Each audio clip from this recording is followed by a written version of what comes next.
going on, Internet? I'm Christopher Peterson, and you're listening to the Nerd EXP Cinecast. This week I'm hanging out with Drew. Hey. And Guillermo. Why can't I ever be like the second one? You're the second one. No, you always start like with Drew. Because, I sit the farthest away from you. This should, go counterclockwise once. So in movies... Clockwise. In movies, you sometimes put your headliner at the end. So kind of like in Avengers, they go through the entire roster of Avengers. So then you have Hawkeye, but then you have Samuel Jackson. People still know that he's more important than Hawkeye, but it anchors. Fair enough. So fair enough. I'll take it. If you're tuning in for the first time, thanks. We appreciate it. If you're coming back, even better. Each week we go through the top headlines in movies and television and help you level up your movie IQ. Jumping in big news, broke today, Tom Holland is going to be Peter Parker, Spider-Man. Yeah.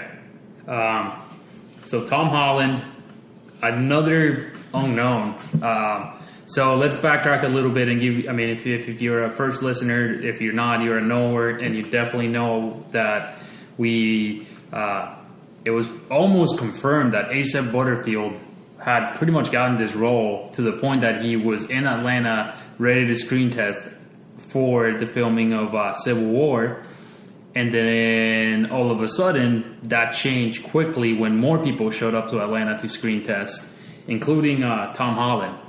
So that was the time, and then all of a sudden, A$AP Butterfield's people said, no, he's no longer Spider-Man, there's no chance, which a lot of people feared that this was, again, this could be the beginning of the nightmare that might be the Spider-Man franchise, with Sony being the studio and Marvel being the collaborator into the leading the path of which way it's going. So today was the first official news, which it was that Tom Holland would be the next Peter Parker and John Watts will be directing. Both of them are relatively unknowns to anything. With the director, with John Watts, Sony is definitely following the footsteps of Marvel of picking somewhat young directors that may have something new to tell. John Watts directed a Sundance film, or a Sundance hit, this year, Cop Car, right, with Kevin Bacon. So that they're going after somebody that has, talent. It's definitely, by no shape or form am I saying that they're unknowns because of their talent, but that was the same way when, the Russo brothers signed up to do Captain. It was relatively unknowns, and they hit it out of the park. So this guy has a lot to do with this. And then Tom Holland, fits the part. Young guy that looks like he's in high school, just what they were going for. He is English, which this is the second time that we've gone with an English actor to play Spider-Man, which that kind of bothers me, being that Peter Parker is from Queens. And I know people can act and, get whatever accents, but this is the second time. Do they usually? All right. So here's my theory: English actors usually are better. Yeah, better actors, like actors, right? Better character actors. Better character actors. Is that really what you need for a Spider-Man role? What do you guys think?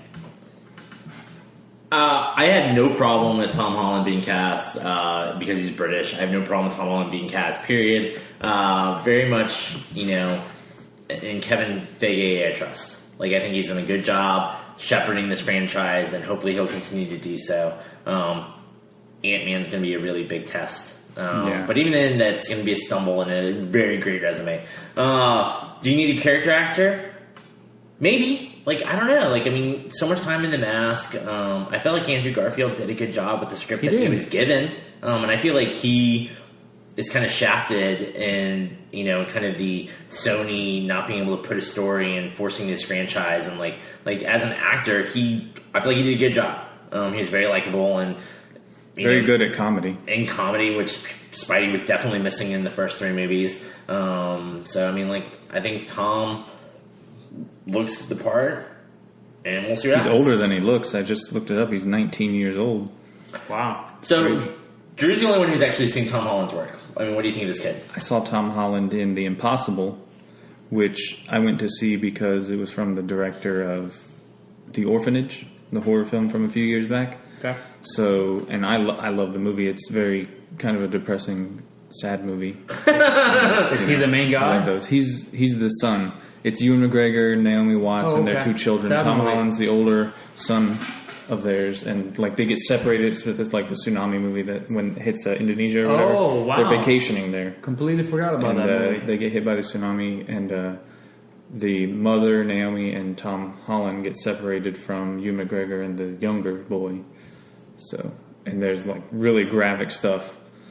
But no, Tom Holland was great, and I thought watching that movie like this kid's going places. And that's what you had said. Whenever they release, like it's the second list of the people who are screen testing. You right off the bat, you said this was your pick. Yes, So- out of who they presented, even over Asa Butterfield.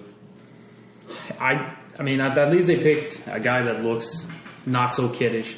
I think out of all the ones that were screen testing, he's the one that looks like a kid, but not like a middle schooler, more like a high schooler. In my mind, I compare him to Timmy from Jurassic Park, but I think because in The Impossible, he was all bandaged up and bruised up and stuff. So But The Impossible was even 2 years ago or so. maybe a little more than that. Yeah, so it's been a while 3 since years. we've seen him in anything, really. So that's, again, goes to the testament exactly what you said, Chris. I mean, Feige definitely must know something. Tom Holland's good. I look forward to seeing how he pulls it off. We'll get to see him in Civil War. Is that confirmed? Absolutely. Okay. It was in the press release In or the press whatever. release, Okay. they said that Spider-Man will be joining the Civil War, but not they didn't have a character. It's kind of weird with That movie used to be 5 hours. Like you want it to be 5 hours. This is one of the movies that I wouldn't mind them separating into like part 1, 2, and 3. Like I really wouldn't mind because He's probably realize going to this. merge it with Infinity War, maybe. Kind of it'll lead Realize into this. Infinity War. After Civil War, you got two a lot more of movies. Yeah, 5 more movies, and that's it. Yeah, that's it. I mean, for that generation, I think it's going to come to a point that they're just going to have to reinvent and start rebooting again. Civil War is going to make more money than Jurassic World. Calling it. I mean, I don't know. Like, I believe in the power of Marvel, but like, and I think the movies are great, and I'm not the canary in the coal mine, like freaking out like everybody else is. Avengers: Age of Ultron. I don't know the exact number. I apologize. Makes $1.4 billion, as opposed to Avengers 1, which makes 1.6 or something close. So everybody's freaking out, like, oh my gosh, it's a failure. It made less money. But I mean, it's still. I will be like, it does show that these movies are starting or kind of did already plateau. So I mean, like, Avengers Civil War will come out, it'll be $1 billion movie, but I don't know if it'll be Jurassic World. As you bring it up, Drew, Jurassic World now officially, we all saw this coming, but the fastest movie to $1 billion, Passing up Furious 7, which stole the record earlier this year. I mean, 10 days, I think I read it was. 10 days made $1 billion. 10 days. It's retarded. But in defense to other movies have this weird rolling release schedule. Jurassic World, I'm pretty sure, released every single place all at once. Yeah. Worldwide. Which I prefer. Yeah. Nobody feels like we get screwed over. They better do that with Star Wars. And you reduce the risk of bootlegs, crossing the seas and whatnot. So, Star Wars, do you think it'll beat Jurassic World at this point, or no? Not a doubt in my mind. Star Wars is going to be a movie that for 2 weekends in a row is going to make over 200. In December, I'm calling it domestically over 200. The first 2 weeks. That's impossible. That's no way. Every movie has a 50% drop. Yeah, this movie's going to have a 50% increase because the movie comes out. No, listen to me. The movie comes out December 18th, which is the week before Christmas. So That's the a good rush. point, actually. Thank you, guys. I do have. I do think about this stuff. With Christmas, December 18th, exactly. It's gonna. So everybody who's literally been waiting. almost a week before. Disney did not just come up with December 18th out of the blue. So they're gonna get a crazy amount of box office. One, because December 18th is also when most kids are let out for their winter holiday, and half the country's gonna be too cold to do anything else. That's Except why go to a Titanic movie and theater. Avatar made so much money. Except it's proven. I mean, winter movies are going to make tons of money, especially the ones released there.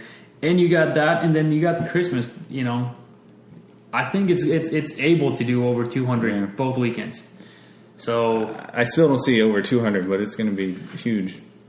It may not be a 50% first 2 drop weeks. because of Christmas. I don't think it'll be 200s.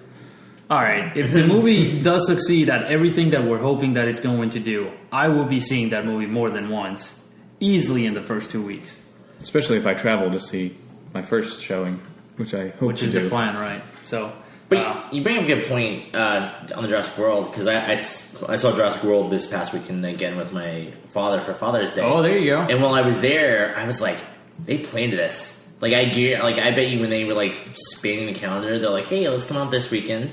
They're like, but we're a big action movie, and then you have Father's Day. Like we'll And be a lot able of to take fathers remember going to see the first Jurassic Park. we'll be able to take 2 weekends in a row, which quite frankly is a big deal during summer. I don't think, I would definitely put this on Disney. Like, they thought about this. I don't think Universal thought about this at all. This is a movie that they did not expect it to make over $100 million. They were trying to keep it as far away from Avengers and Ant-Man as they could, so they put it in the middle. They did not. I mean, you look at their early projections, they were definitely under they were 100. being very humble and like They were super humble. They were super humble because they didn't know what the critics were going to say. They put the critics on embargo until 2 days before the release of the movie. They didn't release it overseas earlier, so they were definitely afraid of. They didn't know what they had. So I think to this day they're still super surprised of I what think they got lucky. That movie is not that good. I'm sorry. It's not, but it's I hate to admit it, but just the fact that it's doing so well makes me like it less. As a movie theater employee, that really annoys me. And it always has, as long as I've worked at a movie theater. But we know, we know, and I know we mostly talk about big blockbusters, but dollars don't equal good. There's a lot of great movies that make tons of money, like Transformers: Age of Extinction, that are terrible. Granted, none of us have ever seen it, but just based on the trailers, it looks really bad. It's on Netflix now. It hit Netflix, and I still haven't watched it. Stick to the pact. I don't think I made a pact, but yes, you did. Did I? You did. No, listen to this Episode whatever. However. Yeah, go back and listen to it. I think there'll be a lot of other movies that definitely will take a lot of priority over. It will take a lot for me to just all of a sudden, wander and hit play on that movie. I'll take Alan showing up here. Moving on, The Rock doing Rampage. Rampage being the old Midway game where there was a King Kong knockoff, a Godzilla knockoff, and a sea creature. There's a wolf? Yeah, sea creature. Okay. No, there's a wolf. No. The wolf is the gorilla. It's just a hairy gorilla sea creature. thing. Yeah. I think it's a sea creature. Great game for the arcade. You go, you bunch buildings, eat people. Yeah. Wreck-It Ralph, but with furry people. So Monsters. I assume Rock will play some human character running in circles, magically being able to defeat them. San Andreas too. Yeah. Do you think? All right. So when I saw this, I'm thinking already The Rock is going to be one of the Rampage people. Like he is going to be the one destroying the cities. Could be. That's what I thought. Mocap. Yeah, let him do some of that. I mean, Andy Serkis was King Kong. So well, you got to remember, The Rock did do some mocap for a little movie called the Scorpion King. Did he? Yeah. I'm pretty sure they just plastered his face on.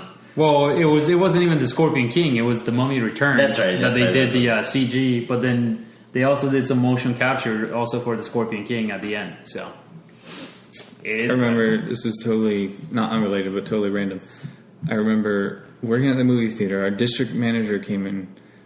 He wasn't the district manager then; he is now. But he came in and he was like, he's like the most dry humor guy I've ever met in my life. And he's like, he worked at another movie theater and he came to tell us. He's like, it was the opening day of Scorpion King, and he's like, so Scorpion King totally rocked. No pun intended. That was the first time I ever met the guy, and I'll never forget it. I can't believe you re-joked that. I just think it's interesting. So I guess, I mean, put The Rock on anything. This past weekend, The Rock also premiered the HBO series Ballers. To mixed early, it was early reviewed. Kind of, they had mixed reviews, but as far as ratings came out, they beat a lot of expectations. So right now, the guy is pretty untouchable. More people watch it than Silicon Valley. Yes. Did you guys watch it? No. What? So, I mean, I didn't. I didn't. No, I want to. I I want to. So we were at the movies for Topic of the Week. Sunday Night Ballers was airing. So, all right. Independence Day Resurgence, official title. This movie feels like it is taking forever to get any traction and moved and made. Like, I feel like when they first officially announced it, because obviously it was in rumors forever. Yeah. But then it's just news just kind of creeps out for this release. Resurgence makes it seem like the aliens are going to be... I mean, they already said on the synopsis that the aliens are coming back for revenge. So might as well call this revenge. Whatever. I don't give a shit. Jeff Goldblum's in it. I'm going to be there. No, I agree. So, like, I say whatever, but, like, I don't know what this movie could do to make me, like, I guess excited to see it. I will see it because it's another Independence Day movie. I don't think Jeff Goldblum's been in a blockbuster since Independence Day. What about The Lost World? Was that after that? I assume so. Yeah, because of 96. Independence Day 96? Okay. Yeah. So Lost 97. World was 97. Last one. Morning Glory, you don't consider that a... Don't get me started. That's like one of the bottom 5 movies I've ever seen in my life. Oh, God. It's got to be at the top. Or Harrison Ford even. Yeah, I would be really upset, and I think you would back me up on this, if Goldblum ends up being just like a small role. I mean, big cast, and then he doesn't really do anything. I would be upset too. That's part of the reason why I hate Morning Glory so much. Yeah. So we shall see. This week also we had the first. Officially last week I had said that they were. I guess last I read about the Ghostbusters. I don't know what we call it. Spin-off, revamp, all girls Ghostbusters movie. It was rumored that they were still debating where to shoot the big city because they didn't want it to be New York. So they were battling, or they were figuring out whether it was going to be Atlanta. All of a sudden, nothing really was said, and all of a sudden they started shooting in Boston. So they're shooting in Boston, and they released, or there wasn't even released, it was like paparazzi shots of Kristen Wiig's character. Paparazzi work for the studios at this point. They were very clear pictures. I mean, like, it looks like the stuff that somebody captured in a magazine. Like, I thought it was officially. It wasn't though. Yeah, because I saw on Twitter and I thought I picked it up from somebody tweeting McCarthy or one of them like giving it out. So I don't know. Yeah, there's nothing official yet. But so in one picture we see Kristen Wiig's character, which is Egon, I guess. And then in the other one, we see, I think what would have been the Peter Venkman and Ray Stan's characters. I say that jokingly just because she was blonde and she had glasses. I really hope that this reboot has 4 characters. Okay. And it does not have 4 girls analogies for the male counterparts. Like, I don't want them to be... hey, I'm, the female Vecman, and I'm the female Egon. Paul Feig, right? He's the one behind it? Yes. All right, so Paul Feig, he's already said, like, that there will be some, I guess, what would he use the word, like, not honorable mentions, no, tribute, maybe? I can't remember the word he used. Parallels? Homage? Homage, I think that's what I was looking for. There will be homages to the original, and he's always talked about the original Ghostbusters. But not the sequel. But not He's the just sequel. skipping over the ooze. But take into account the executive producer for this project is Dan Aykroyd. So why not? I mean, they haven't said it, but I don't see why one day when they're out there and Dan Aykroyd is on set, he wouldn't just show up. Exciting. I think my reaction that I shared with you guys about this was, it's happening. You know, I had that same reaction last week when they announced the cast for the receptionist being Hemsworth. Chris, right? Yeah, Chris Hemsworth. The good one. And I told you guys that I was that it was happening, so that was exciting. And I feel the same way after I saw these pictures. I was like, it officially it will happen. So pretty exciting. All right. Last bit of movie news: Hit Girl prequel, sequel in development. For a Hit Girl movie to be in development, it feels very much like a Wolverine movie to be in development. It was already about Hit Girl. Like, whatever. Like, right. I feel like this is just, might as well be Kick-Ass 3. Just like Wolverine was the star of the X-Men, Hit Girl was the star of the Kick-Ass movies. Well, there is a Kick-Ass 3 novel, which does not have, which is the conclusion of the Kick-Ass series, which does not have a movie yet.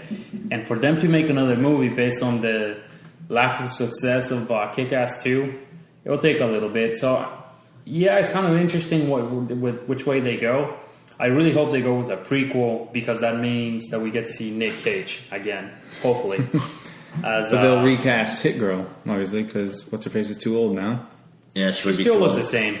To be a child? To be a prequel? She's like a foot taller. No, she looks the same. They would have to recast. It wouldn't be the gimmick wouldn't be there because she wouldn't be a kid. She looks the same. No, Chloe Moretz. Grace Moretz. It'll be fine. Nah. Backing up to Nick Cage just for a second. I was thinking about this. People give Nick Cage so much shit for taking on all these bad roles. Excellent role. But I love this role for Nick Cage. I don't know. Like, I know he went bankrupt, but he worked his butt off to, like, pull himself back up. Most people would just go bankrupt and be like, whatever. I'm not going to pay those debts. And, a little bow wow. Yeah, and just not worry about it. But I don't know. I mean, nobody ever gives him credit for being in 3-4 movies to pay off all that debt and, like, live a life again. And maybe it did kill his career completely. But I don't know. I mean, the actor who did Raising Arizona or Con Air. I was trying to think of good movies. Adaptation. Con Air was an excellent movie. Adaptation. Snake Eyes was an excellent movie. Like, he's still there, and you still see snippets. It's just that I feel like he was under a bunch of crappy directors. No offense, guys. So he, they, like, I don't know, actors are only good as a director sometimes. But even throughout his search for money to get out of the hole, he's had some good roles. This being one of them. Kick-Ass was one of those that... He was my favorite part of the movie by far. He made that movie. I still have never seen the sequel. I didn't either. Because he's not in it. But spoiler. He had that, and then, I mean, he had Gone in 60 Seconds, which is I thought that was an excellent movie. I loved I think that was watching. before he was having troubles, though. That was an old movie. No, but it was like at the same time he was doing Ghost Rider and all those other movies. Gone in 60 Seconds was like 1999. And Ghost Rider 1 was maybe 2006, 2007. Already? Yeah. Wow. That was he did the Left Behind movie. After I came back. Which, that was a bomb, right? Oh, yeah. I assume so. Yeah, I never saw it. So. Without Kirk Cameron. Left Behind is nothing. So interesting. Hopefully they make it. This was always, even when Kick-Ass 2 was under development, was always one of those that they have the following, but a studio is very reluctant to make this kind of movie because it has to be rated R. Yeah. So. Television news: Hannibal got canceled again. Do you guys care? Ever watch it? I never watched Hannibal. So people keep suggesting it to me, though. With you watch it, Chris? No. Okay. Within one day, it got 500,000. Like, a petition got signed by 500,000 followers to get this thing renewed. I'm calling it right now based on the trend, and we love, this trends. Netflix is probably going to pick this up, or even some better Netflix yet, competitor. Hulu. Hulu just announced, actually I read today, that some Showtime content is going to be hitting Hulu, which is the first premium channel streaming shows that are going to go into Hulu. Netflix has had Showtime for a while, though. Yeah, but Netflix, I don't think it's only TV. Netflix is mainly stuff that gets released onto DVDs and stuff. Hulu is all about as soon as it airs, it goes on so there. You're saying Showtime will be, their new shows will be on Not Hulu. their main shows, not like the Masters of Sex or Homeland, but some of their other shows are going to be on there. Okay. So This might be overcomplicating the issue. But with this, I don't know what shows they're having, so I don't even know if this is an issue. But would Hulu potentially have nudity for the first time? Because everything else they have is broadcast. I don't know if that changes their perception, or if they have to change their user agreements or start getting something with different Showtime. There. Yeah, because Showtime is on cable, so they could have. Hulu could be a more. Adult. They gotta qualify with the rating of TVMA. So as long as it's still TVMA, there's shows on Hulu right now that are TVMA. Okay. Mainly because of violence. Yeah. So I don't know how nudity would work, but I imagine that They're not going to censor it, that's for sure. right. They can't. I wouldn't think they would. No, they'd be eaten alive. Yeah. Yeah. So we'll see. I'm I guess once again, let's try to predict this one. It gets picked up. I hesitate on Hulu just because I've seen some of the original shows. Nothing to do with quality, but they do look like they are made more on a budget. And I think that Hannibal is a more expensive show, and I don't think Hulu would be willing to sink the money into it. Fair enough. Hannibal ran on NBC, if I'm not mistaken. Yes. Yep. Which NBC is known already for being tight budgets. So interesting that you say that it would take a little bit more. But you got to think of the artists that they're using. They had Gillian Anderson was the big star of the whatever season that's on right now. So I think they spend a lot on their cast. So. All right. Guillermo, when you go to Comic-Con, do you want to see Sony pictures? This year, I guess I won't see them, though. Do you want to see Paramount? I guess I won't see them either. Do you want to see Marvel? I won't see them either. What's going to be at Comic-Con? Not even Disney. Just DC Comics and Marvel Comics and Image Comics? That'd be crazy. That's right. And Star Wars. And Star Wars. Lots of Star Wars. So I guess the news of the week, miscellaneous news of the week, is exactly that Paramount and Sony Pictures Studios both backed out, and this is exactly it. They were supposed to be there, but they backed out of San Diego Comic-Con. Is it because of Star Wars announcing they're This coming? is San Diego Comic-Con is in 2 weeks. It is happening. They 2 cancel weeks? Really? Yeah, so 3 weeks Holy away crap. from the show, these people are pulling out. Again, I just checked their movie release schedule for Sony. Let's recap.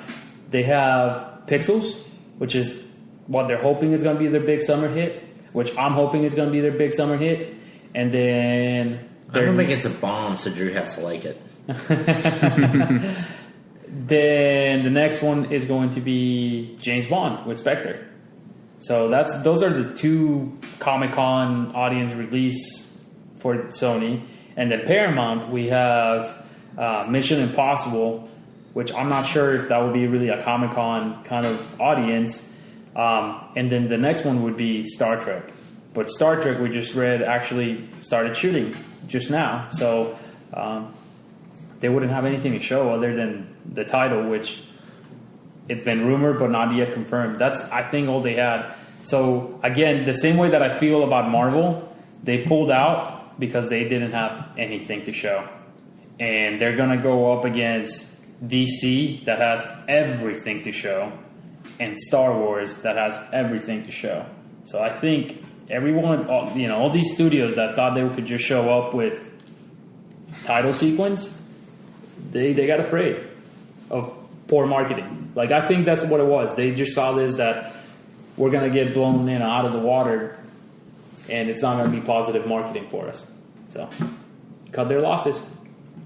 It's possible. I mean, 2 weeks out, I'd have to agree with you. If this was announced weeks or months ago, I would just assume that they felt like the budget's not worth the return at this point. Yeah. But this close, yeah, you're probably right that something else came up to make them gun shy. And it also has to do with this. San Diego Comic-Con, for the longest time not the longest time, it has been for the longest time, or what's become the premier Comic-Con. But because of that reason, the attendance has also been to the limit every year. Hotels every year to the limit, which has made a lot of people upset because they can't get if they can only go see one panel. They want to have a pass for the whole weekend, but they can only get into one panel because there's so many people. So this might be one of those conventions that a lot of studios might see, like, you know, they want to maybe go to New York Comic-Con or something else. Comic-Cons are, I think I read statistics a couple weeks ago that the attendance to Comic-Cons and the amount of Comic-Cons that are out there, like, in the last 2 years went up by 250%. Like, that is insane. Thanks, Marvel. Yeah, I mean, that's exactly it. Thanks that hype. I mean, you got Star Wars Celebration was huge attendance. And now you're going to have D23, which I'm sure is going to be crazy attendance. So maybe that's the route that they'll go. They'll go to... Marvel kind of started this already with whenever they release their schedule. I mean, I guess so. I think it's more of a fact. You know, I know we're doing a podcast called Nerdy XP, but I mean, nerd culture is culture at this point. Yeah. So we're no longer, you know, our parents were like, "Hey, do you like sci-fi?" And they'd be like, "Yeah, I kind of do." But now it's like, you don't like sci-fi, or you don't like superheroes, or you've never seen this. Like, you haven't seen the Avengers? Like, you're a weirdo. Kind of thing, yeah. So I don't know. I mean, like, nerd culture is mainstream culture right now. Pop culture, right? For the first time ever, or not for the first time ever, but for the first time in a while, nerd culture is pop culture. That's what we're going to remember out of when we look back into the 2010s. I'm going to be so disappointed when that ends. Yeah. I mean, it's gonna end at some point. I mean, hip hop's not main culture, and I feel like, I mean, it might be for music, but I feel like for a while it was very much at the forefront of pop culture. Be careful though, Empire is still out there, and Empire was huge when it was on TV, and it's coming back after the Super Bowl, I believe. So, should be interesting. What have you guys watched this past week? Inside Out. I guess it's pretty much all I watched too. Yeah, I guess the main things I watched, I continued watching a little bit more of Orange is the New Black. I talked about it briefly last week, that it's weak, and I don't think it's gotten any better yet. So maybe, you know, the later half of the season picks up. Here's hoping. Other than that, yeah, the movies and maybe some trailers. I saw the season finale of iZombie. This is a couple weeks old. Yeah, okay. That was a great show. It has a procedural feel to it, like just from a plot perspective. There definitely are some procedural episodes, but it was a great, solid 13 episodes. They did a good job with that entire arc. And the character who like the first episode, I was like, this guy's a douchebag. Probably ended up being one of my favorite in the entire series. So I recommend it. Everybody I know who's watched it has enjoyed it. Okay. So when that makes its way to streaming services, check it out. I think the whole entire series right now is available on Hulu, which is no longer Hulu Plus. It's now just Hulu. Whatever. So definitely encourage, I guess, people to watch it on Hulu. Let's talk about some trailers. We just previously watched a couple of trailers. One of the big ones, I guess, going with Nerdy XP, you know, with your podcast, other podcasts, with Gamecast, with Hitman being a video game, right? Yes. This being, I guess, a reboot of a movie that was already made. I mean, give me the scoop on this. What's going on with this Hitman? Where does it fit? So they're making a movie. So they're making a movie called Hitman 47, which is... Agent 47. Agent 47, thank you. The title character of Hitman. And so they're just rebooting that franchise. It was already a movie, right? Again? This is the third one. This is the third one. Yeah. So I mean, like they are the third actor too, right? So they are actor. beating this horse as much as they can. So how are the games? I mean, do the games merit these movies? The games are popular enough. I don't think they merit 3 movies, but I mean, it is kind of a no-brainer because it is an action. So you're just slapping and you're making an action movie and you're just attaching the Hitman name to it. So you're going to get some butts and seats automatically. I only played 1 to be honest, and I didn't care for it. But 1 is in the first one? No, Hitman Absolution. But I'm not very good at stealth games. Okay. And I find them frustrating sometimes. And this game was very much like, oh, go into the room. Alright, you gotta take this guard out and look at the paths and see what happens. And technically you can kill him 3 different ways, but don't just pull out your gun, because that's not how this game works. And you gotta wait and then grab the poison at the right time and then wait and then get it in the food at exactly the right moment and get out without being seen, and just a lot of nuance throughout the gameplay. That's interesting. I've never seen a Hitman movie. I don't think I'll see this one either. Yeah.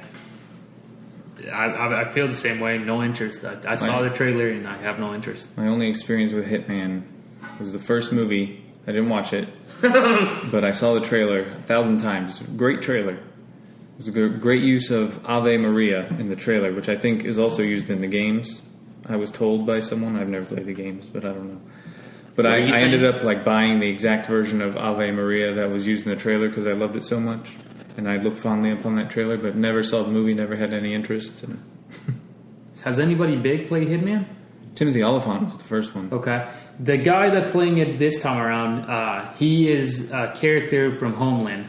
That's the guy, he plays a pretty Peter Quinn in Homeland, which is a great series. I definitely recommend it. He is outstanding in that role. So that's kind of why I was interested to even watch the trailer, because he was in it. Again, I don't care for the content, but they definitely got a good actor to play it. So the other stuff that I was watching this week, which I forgot to put in the agenda, the beginning of Star Wars Rebels Season 2. The first episode, 1 hour long episode, aired on XD this past Saturday.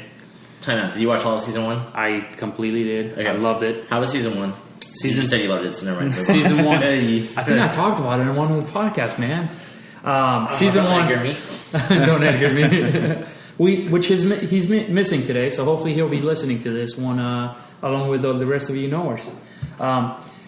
Season 1, great. It starts a little slow as it builds the characters, but the more you see it, the more it starts tying into actual events and meaningful events. You start seeing some meaningful characters.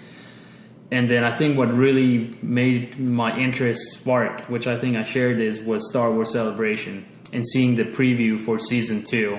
I was maybe halfway through Season 1 at that point, and then seeing where it was leading to, absolutely rushed to see that. And I watched it as part of the May the 4th kind of weekend. So Season 2 starts, super strong episode, first episode. The majority of the big reveals that were on the trailer for Season 2 absolutely get revealed in the first episode. So they started out big. So that's my 2 cents. I definitely recommend it. One thing that I mentioned earlier to Drew was it's interesting the time slot that they're doing this. So it's running every Saturday at 9 p.m. Eastern Time. And then they're holding it and running it at 9 p.m. West Coast as well. So it's not like they're doing 9 p.m., 6 p.m. over there. They're running it in 2 different coasts. So it's interesting. I would imagine that to run a little earlier, but I guess kids these days can watch 9 p.m. shows. I don't know. So that's I guess it. Do you want to call out any other trailers? It's a question, not a like we have to. I guess there's a brief mention on one of the comedians that I enjoy a lot is the company of The Lonely Island. So Lonely Island is supposed to get a movie with Judd Apatow backing them sometime next year, I guess. So it'll be interesting. Not many details about what it's going to be. And then, so one of the main guys is Andy Samberg. He has this mockumentary coming to HBO, which is about the longest tennis match that has ever been played. It looks funny. I definitely recommend you guys going to see the trailer, and I encourage it. It looks funny. Maybe I'll watch it.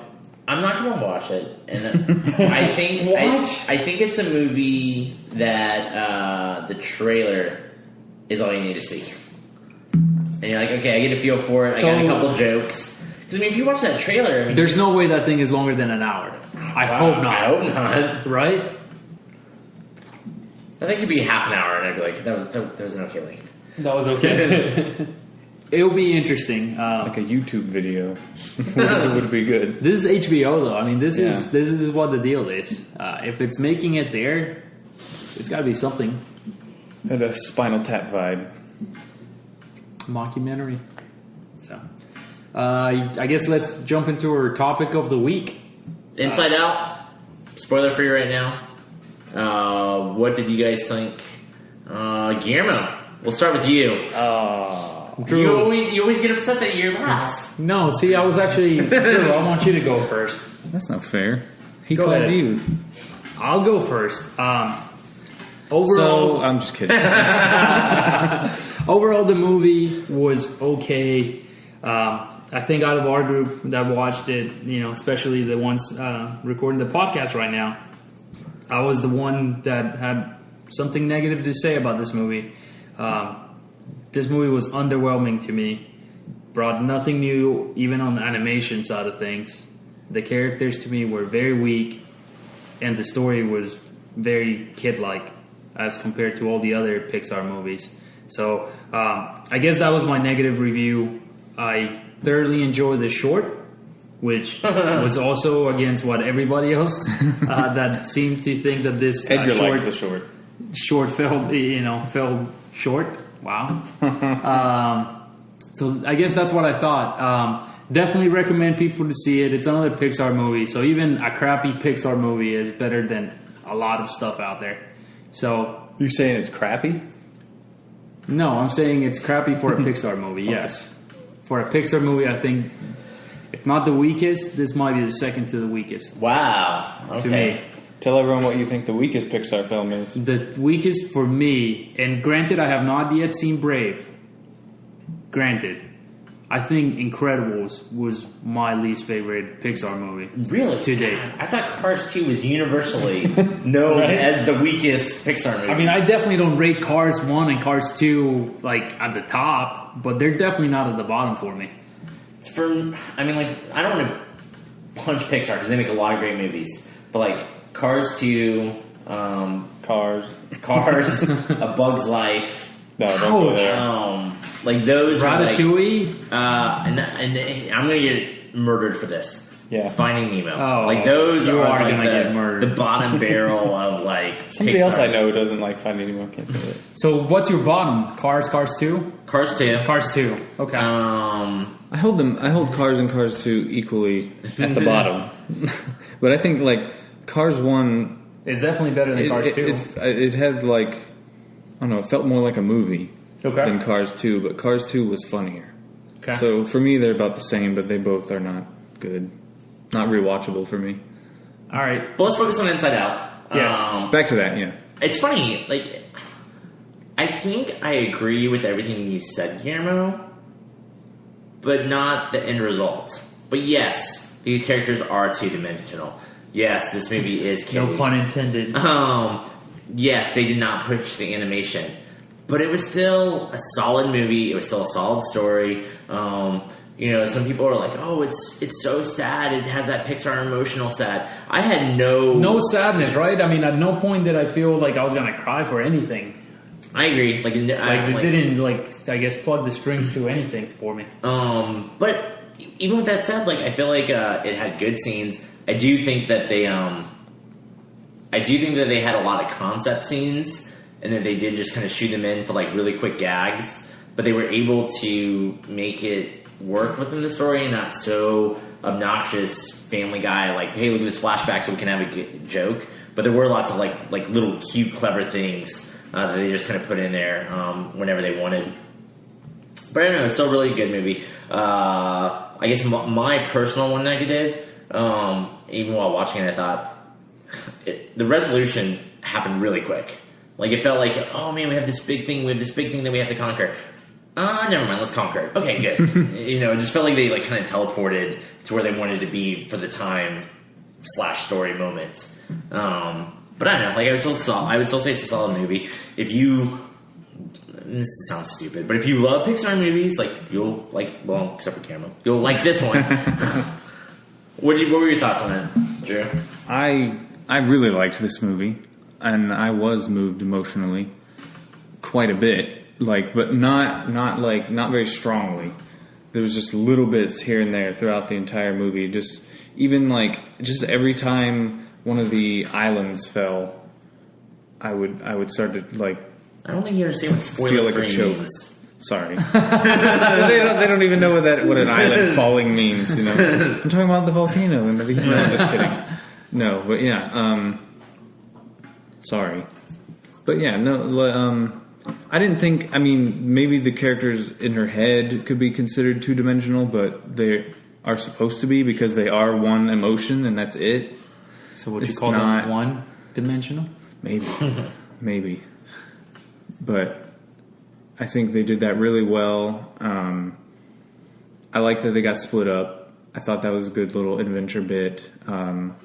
Sorry. I guess, I don't know. I'm sorry. I don't know if I can go on without continuing this. Well, let's do this. Real quick, though.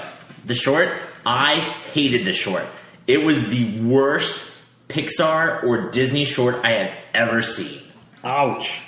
I might agree with the fact that it's the worst, at least since Pixar started, because I don't know much about any earlier shorts. Modern Disney, modern Disney, yeah.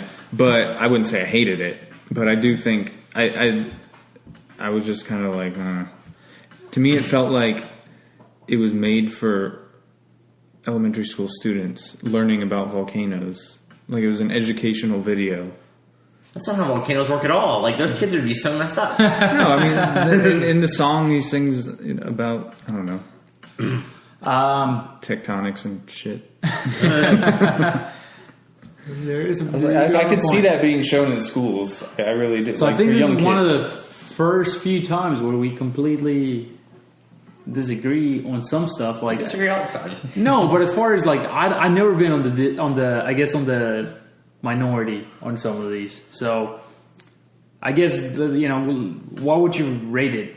I forgot even what we said we rated. Oh, we're going to rate it, like, is it movie theater? Wait for the release, Netflix. See, I don't like that rating because Inside Out necessarily isn't one you have to see in theaters to me, like from a technical standpoint. Translation, that means 1 star, 2 stars, 3 stars, 4 stars. So, where would you put it?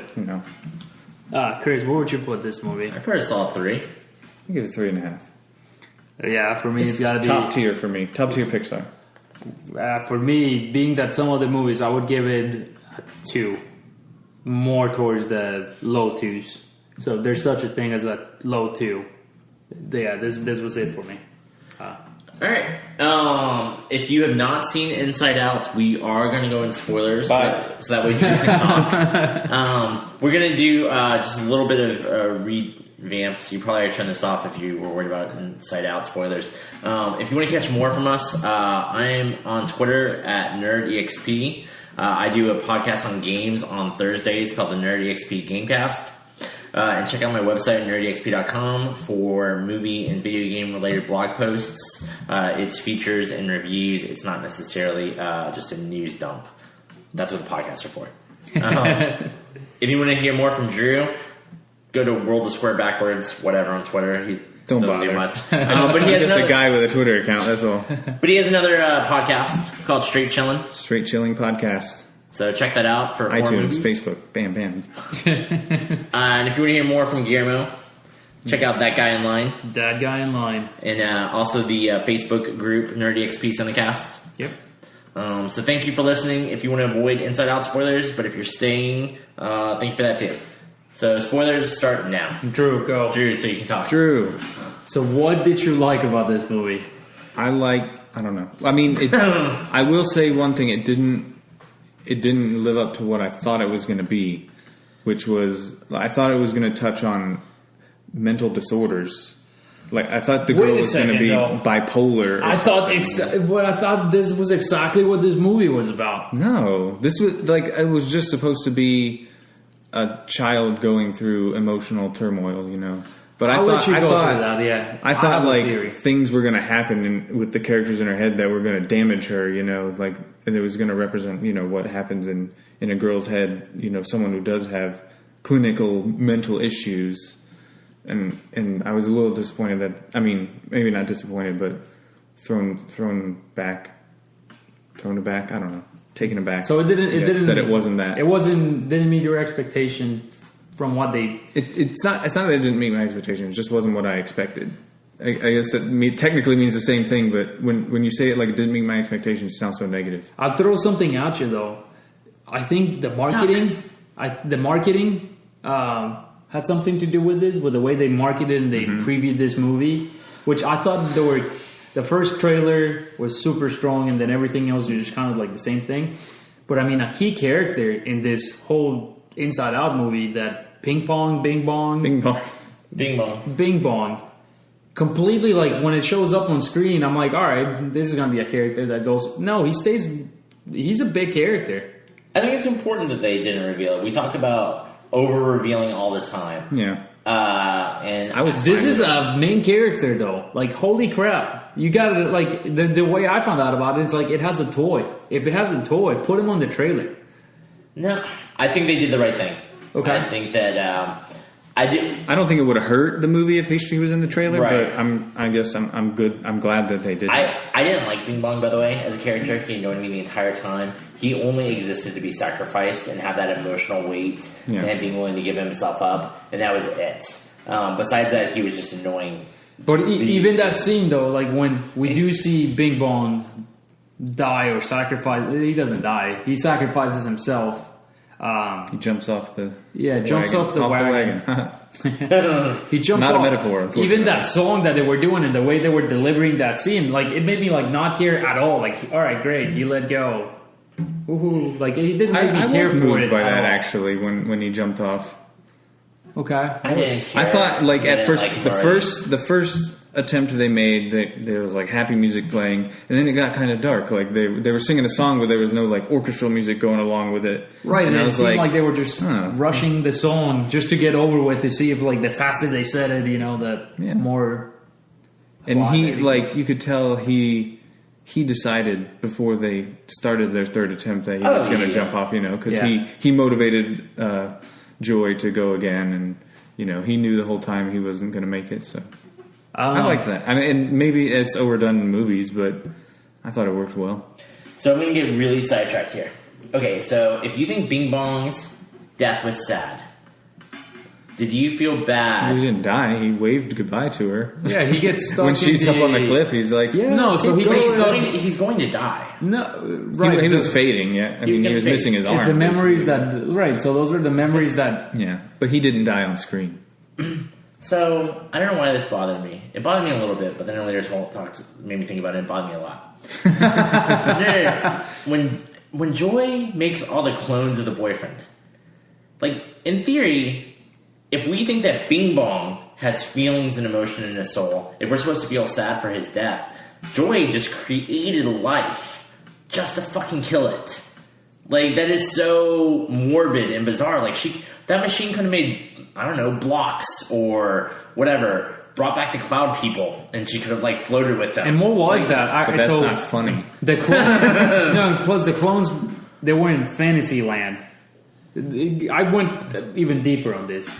It was the girl's ideal boyfriend. Right. She made up in her head. It's fantasy land, right? Which she will forget. Right? Wasn't it fantasy land? You know? Yes. This chick is 12. 12-year-old. She was 11. She was 12 at the end of the movie. Right. So, to me, that felt like she's thinking about some, like, crazy, older-looking teenager. She looked 11 or 12. He looked like fucking, you know, he was like a One Direction guy, you know? And not to be too gross about all 11-year-old girls what are obsessed bothered me with. is that it was in Fantasyland. Like, that, to me, that's what bothered me. And you say Or Imagination Land. It wasn't Fantasyland. It was Imagination Land. You say older, and this might be too much inside information. When I was 12, I didn't fantasize about 12-year-old girls. I fantasized about like 20-year-old women. Like, Right.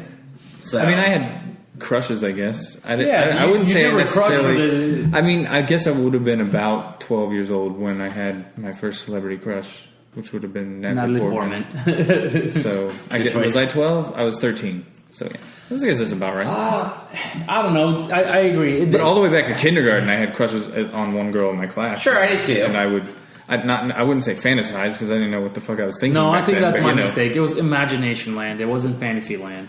No, but I'm saying in general, like I wouldn't. But anyway, we might be getting too lost in the weeds here. Yeah. So I didn't have a problem. That bothered me as well, but for the different reasons. Why did it bother you? Well, I just told you this. Okay. Being that it's a girl who Okay, shows gotcha. no, like, she was so innocent, and for her to, like, I don't know, to me that felt out of place. But It could have been like teddy bears. Make a freaking factory of teddy bears. I don't know. and that's the scene in particular that I was saying. Like, it felt like, we're trying to get to the end. We're trying to get back home. We're trying to get back home.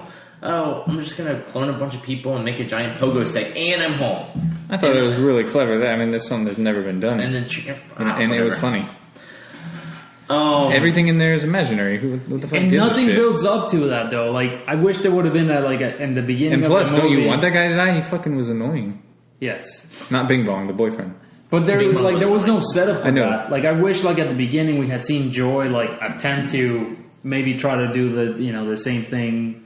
Like, I don't know, something She athletic. looked at the trampoline. She looked at it. I don't know, like some setup. It felt like it just happened. I agree. It was a quick movie, but if you go back and watch, maybe not necessarily Pixar movies, but even the great Disney movies like Lion King, the shit moves They are like bullets. It's like everything is so quick. This was a a simple kid's movie, movie. though. It This was simple and quick, Simple, yeah. but it was good. I loved it. I felt like the emotions ended up being better than I thought they were. And not just like the resolution and but like when they had fear and they're like, oh, fear keeps her safe, and I'm like, oh, that's kind of a good. His one scene when he's alone I thought was great when he was watching the dream. But I mean, I don't know, because at first I'm like, Joy's the only positive emotion. The other four are all negative. But then they were able to frame it like they're all important There's emotions. a time for this, yeah. So I mean, that was the moral of the story. In I general. know. You know, So sadness, especially. Which makes Joy a bitch. in my opinion, Good moral. Maybe I would say better than all Pixar films. As far I as, hated a moral Joy. message goes. I hated Joy as a character, in particular because of the beginning and how she was treating Sadness. Even though I was like, Sadness is the most annoying fucking character introduced so far when she was introduced. But yet I felt bad. Right? Yet I felt bad for her. The way she was like, let's play a game. Stand in the circle. Yeah. Like, But I was like, that's also, I don't know, maybe what a child would be like, because children are more happy and they kind of force their happiness sometimes. and There might be something there. oh man, so I'm gonna go on this crazy. They haven't tangent. come into touch with their emotions, Which was great before Cameron gets in his tangent, because I'm sure you guys picked up on this too. But I remember watching the movie, and I hate the fact that sometimes I can't just watch the movie. But I was like, the adults have all 5 emotions at the console at all time. I'm like, but she only has one at a leader. time. Wow. Because she's a child and she's not emotionally developed and she doesn't know how That's to. why at the end they enlarged the panel. Wow. So. Wow. No, I didn't pick up on that. And I was just going to say, before I go on my tangent, when my favorite scenes was exactly that, when all 5 emotions were trying to do something. So the scene with the mom and dad, whenever they're having their dinner, that was outstanding. That's something I wish wasn't shown in the trailer. I know. The credit sequence, what I thought was outstanding too. As the credits are rolling by, they're going into different minds of things. I love the fact, and I'm not. I by no shape or mean do I hate cats, but they're not my favorite. Whoever made this movie hated cats. They made the cats terrible. Well, he's Pete Docter, and you can tell in Up he's more of a dog person. Okay. Than he would be a cat person. Yes, the end credits are great. I did feel that dog and especially the cat was low-hanging fruit. That was just like, let's just slam this in here. That being said, when Riley handed the boy the water bottle, that was my favorite scene, and I think that was the only time I laughed. That was my favorite in the theater. My biggest laugh in the entire movie as well. I did love all that. Running, girl. It's like sirens going off. Yeah, that was great. I agree.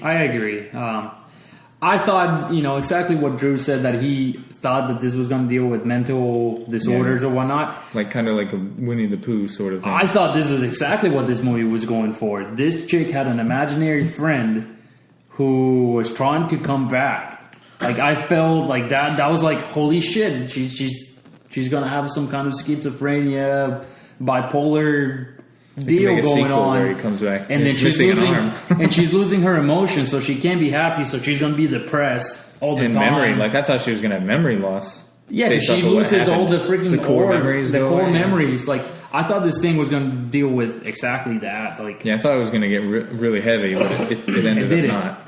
I wonder if that at some point it made it into some draft and somebody say, hey, Pixar, Disney, be careful. I don't know why I noticed this time. Do all Pixar movies say Disney, Pixar moving forward, or like at a certain point, or was this the first? Every single one has said it. Okay, I don't know about every single one, but no. Well, what do you mean Disney, Pixar? Like there's always the Disney castle and then the Pixar. But I mean, like if you look at a movie poster, it says Disney, Pixar, Inside Out. Yes, as opposed to just saying Pixar, Inside Out. I think ever since they redid their deal, re-signed their deal. Well, they didn't re-sign it; they just bought them. Well, there was a point a few years back where there was a chance Pixar would be out on their own, and they had to renegotiate.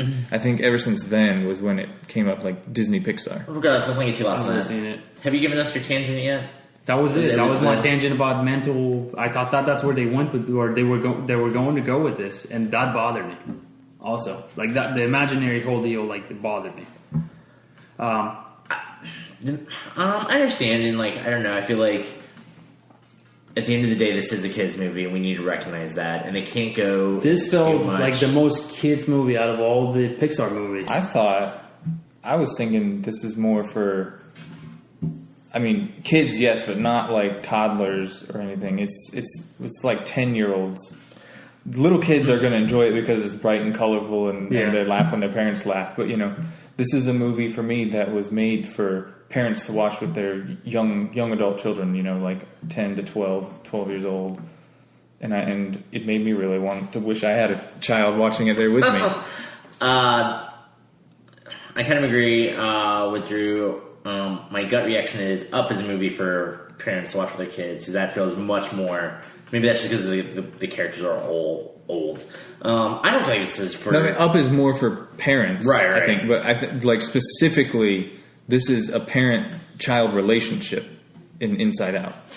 That's what I'm trying to get, because the whole deal with them trying to deal with their daughter's sadness, or upset. But I don't know. I mean, like Guillermo says for kids. I don't know. I feel like I'm not trying to pick on it, but like Cars is more for kids, and finding I think like those are bright and colorful, and I think Cars is their only one that's like strictly for children. And Cars is the most popular Disney franchise in the world. Actually, probably their most profitable. Let's think about outside this. of the theater. Is this the first movie that is? Well, I guess Nemo, you can argue for it, but is this the first one that's an actual, like, San Francisco? Like, it has a physical location that they go with? I mean... Paris for Ratatouille. Oh, okay, well then that goes my argument. But, I don't know. I mean, Ratatouille, did they stereotype as much as they did with San Francisco? Like, I felt like they like, I don't know if you guys caught the whole thing with, like, oh yeah, I saw a bear. Like, there was one comment that somebody made, like, oh yeah, and down the street I saw a bear. You think that was about gay people? Absolutely it was. Absolutely. No. I didn't get that at all. Absolutely it was. What do you think that was social commentary? That was like, yes, that's someone, that was fear, like, saying, oh, maybe it was a bear. It was just ridiculous. Yeah. Yeah, but it's as soon as they get to San Francisco, when they're talking about San Francisco, the movie starts in San Francisco. No, the movie starts in Minnesota. I know, literally, but the plot starts in San Francisco. I don't know. That bothered me. They could have picked any other animal. That's all I'm saying. Lions, tigers, bears. They only had 3 to choose from. They went with bear. They picked. And I liked when they had the whole imaginary sequence. There was like a bear delivering the pizza. I was fine with it because they're bringing back like everything that was mentioned. I thought that was cool. I don't know. This is one movie from Pixar that just I was disappointed. I mean, this is what it is. It might not be the fact that I didn't like it, but it was just disappointment. So again, I think this was really obvious, but I loved the newspaper that Anger kept reading, and it's like the headlines were it's constantly what updating. Immediately happened. Yeah, I love it. Like, Riley no dessert. Yeah. That was good. how about? I mean, this is something that Pixar has done very well in all their other movies, and maybe this is the only reason I would rewatch this movie just to try to catch the references to other movies. This was one of the ones that was hard to spot anything. It's true. I didn't catch a damn thing. People were trying to say the rat. Yeah, Ratatouille. That's No, he wasn't Remy, obviously, because he's not in Paris. But I think Right. He's made to look like those Remy. rats. It's just the same design. I mean, I didn't see the pizza truck, if that's what you're asking. Yeah, I was trying to find the pizza truck and the ball. You know, the two that are in every movie. I think I saw the other thing that I think But I Imaginary Land, I mean, like, it has to be. Like, there was a lot of busy shots. Yeah. Not even counting. there's supposed to be a game in that scene, which I the read. clownfish that says "Find me" or something like that. Okay. Yeah, and I thought when he's going over, someone mentions their fear of Grandma's vacuum cleaner. Like when the vacuum cleaner goes across the screen, it looks a lot like the vacuum cleaner from the Brave Little Toaster, Which like the is same John model. Lasseter's original idea. John Lasseter's idea was Brave Little Toaster, pre-Pixar, you know. And if you watch Brave Little Toaster and Toy Story 3 very close to each other, you'll see that they're the same fucking movie. Are they really? Yes. They're really close. I watched Toy Story 3 and then Brave Little Toaster. I was like, holy shit. And then when I saw that John Lasseter did Brave Little Toaster, I was like, oh, okay. How's Brave Little Toaster Toy Story 3? The toaster goes from an orphanage and has to play with people and like gets bullied by other. It's a young boy who grew up and abandoned all of his favorite things. Just, one of them happened to be a toaster and a vacuum cleaner and a blanket, you know. But they went searching for him, and you know they ended up with a new family. In the end, it's like it's everything without the daycare, I guess. Interesting. This is interesting. Like, I don't know if you guys know a little bit about that, but that was John Lasseter's, as I said, original idea. Mm-hmm. But he did not get to finish that movie. He had a huge fallout with the studios that were doing it. I think it might have been Disney even. It wasn't a Disney movie. Or whichever the animation studios. Oddly enough, Tim Burton picked up the story from Lasseter. So he had something to deal with that as well. So some little that's the only thing I caught, and I think Guillermo pointed out. Yeah, we haven't confirmed. And I haven't so. confirmed this, and maybe you knowers out there can look at it. I believe the best friend for Riley, she was a character off the daycare in Toy Story 3.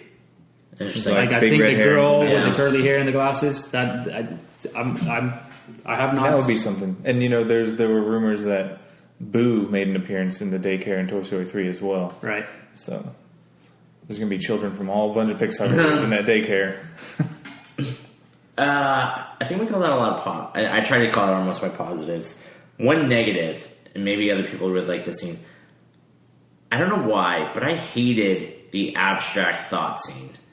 And when the world just got like flatter and flatter, it just felt, I don't know, lazy or something. And just Guillermo's going, that's my favorite scene in the movie. And they ended up just being lines. I was like, what is this? It was weird. It was weird. Bad animation, weird pacing. And This was an artist trying to be fancy at showing art. I'll agree with that. That was it. That's how I felt. Like it was abstract thought. How was it going to Trying to make the shortcut not seem like a shortcut, I guess. Yeah. Like a writing shortcut. Hey guys, what would be cool to put in between this? Let's put, this is abstract But thought. I think he also wanted to put in as much as he'd learned about like actual thought processes into the movie as he could, and he thought that would be an interesting scene probably when writing a movie, like how abstract thought works and all the steps or processes or whatever. In theory, the setup of this movie though so well done. Like, this is one thing completely positive. The whole, how he reimagined, or how Pete Docter in his mind reimagined what the mind was. With, you know, you have 5 core emotions, you know, like your memories are saved depending, like, I thought that was so well done, that you have your islands, which is like defines how your mood is, or how, like, your behavior. Mm-hmm. I thought that was perfect how they imagined that. I thought it was the best idea since Monsters Inc. Setup, setup wise, it was very also well. Pete Docter. Like, I thought that was the most clever thing ever, and when I saw Monsters Inc. and now this, I agree. I think Monsters Inc. is better. I definitely Monsters Inc. is like my number 2 Pixar film. I think it's up there for me as well. I really like the gum. Yes, the commercial. Yes, yeah, because it's so stupid because that kept like coming back. That was good. That was great. That's the only thing that kept. I think that kept Riley from just losing it. The fact that they like brought that over, back. Like, that was the only happy thing that they had. So, and it was even on other people's heads in the credit sequence, right? Yes. Going back to the short, the song on the short, Lava. I thoroughly enjoyed that song. The only thing I liked about Lava was that it made me think of being in Hawaii. Yeah, I was like, oh, that's so nice. It was such. As far as animation though, Lava was more animation, like achievement than Inside Out. Lava better not win a freaking award. It's going to win a short. It will. It will win a short. It's so ridiculous that Disney Pixar wins the short and the animation every year. I could see Lava not winning it. Because because I feel like Disney Pixar always gets it regardless of how much better. Inside Out this year would have to go against Minions. But it's not necessarily always the same people winning that award. There's true. different people who actually wrote and created those shorts that aren't necessarily involved in the Pixar films. How to Train Your Dragon 2 deserved it. I agree. Last year. But Minions, we can talk about that in a sec. One last thing, my last Inside Out thought, I think. Why did Sadness be able to mutate all the orbs? Like, I get the theory that, sadness and joy, and, they're all connected, and, we need to be more balanced. But why did she have, they never really explained a reason or a purpose. Why all of a sudden she starts touching everything and starts turning sad? And that's why I thought, that was another reason why I thought she's suffering from depression. Suffering from depression or bipolar disorder. That's a good point. Because her sadness was so powerful all of a sudden. Yeah, no, that's a great point. But yeah, the one negative thing I could say about the movie is just those missed opportunities there. But. Fair enough. Minions saw the trailer in front of this, and it's a longer trailer. I don't know. Somebody said this about Shrek, but it didn't bother me. But when I see Minions, I'm like, is this an animated movie for adults? Really? And I'm like, kids love it, dude. Yeah, dude. That movie would be. The first weekend, it's going to win the box office. Sure. Well, no doubt. I put it as the 3rd highest grossing movie of the summer. It might be. When I did my picks. It might be. At the beginning of the year. That and Inside Out are the most It's going to have to be... Kid movies. I guess Furious 7 to reach that title, but... Shoot. I don't know. Because nobody saw Jurassic World coming. Yeah, but Despicable Me 2... was a huge... Both Despicable Me. I mean, Inside Out was the 2nd highest grossing opening weekend for a Pixar film. But it still didn't... It was overshadowed by Jurassic World because Jurassic World was still number 1. Still number 1. This is the first time It was Pixar... the highest grossing weekend of all time. And I worked at the movie theater this weekend and I never work at the weekends because they expected it to be so busy. And it was. It was ridiculous. Pixar... This is the first Pixar movie that does not reach number 1 on opening weekend, correct? Yeah. Because of Jurassic World. But, I mean, it depends on how you want to spin that statistic. Because, like Drew said, it's the 2nd largest Pixar opening ever. So it did better than every other Pixar movie except for Toy Story 3. But then if you want to do the other version of the argument, it's the first one, not number 1. So I think Disney should look at the numbers, not the ranking. Because at the end of the day, it doesn't matter if they're number 1 or 7. It matters how much money they bring home. Believe me, Disney was not complaining. And I'm sure we're going to... I mean, they already are spending money on making all of the emotions, face characters in their parades. They're going to debut them in the holiday. They're going to be part of the holiday celebrations. I'm taking the cardboard cutouts home from the movie theater. So, yeah, Disney is completely invested into this project. They are completely behind it. to the point that they're gonna immortalize these characters already in their parks. I don't know. Maybe it'll work out. I think at the end of the day, these aren't. I think it was a good movie, but I don't think it's memorable characters and memorable movie. I think like 10 years from now, they're not going to have the staying power of Lightning McQueen and Elsa, and well, that's not Disney Pixar, but I agree with you. Others. I agree with you, not personally, but for most people, I do agree that it's not going to be, watched over and over and over again. I'm going to buy it, 100%. I already know I'm going to buy it. I think it's wise, yeah. Right. Any other thoughts on Inside Out? That's all I have. Again, it was just a disappointing movie. Right. Great. I would say I don't want to leave it there. It was You good say movie. great, good, mediocre. It's a fair spectrum. All right. Yeah. All right. Let us know what you think about Inside Out. You can email us at chris@nerdexp.com or leave a message at our Facebook group. I hope Chris at nerdexp.com. Really? That's your email? Yes, sir. Oh, wow. That's a new one. So, Wow. yes, we can put that one in the books. Wow. I didn't catch that at all the first time around he went through this. I feel like I'm a knower now. Thanks. You're part of the circle. Wow. I hope that we were able to level up your movie IQ. Level up, friends.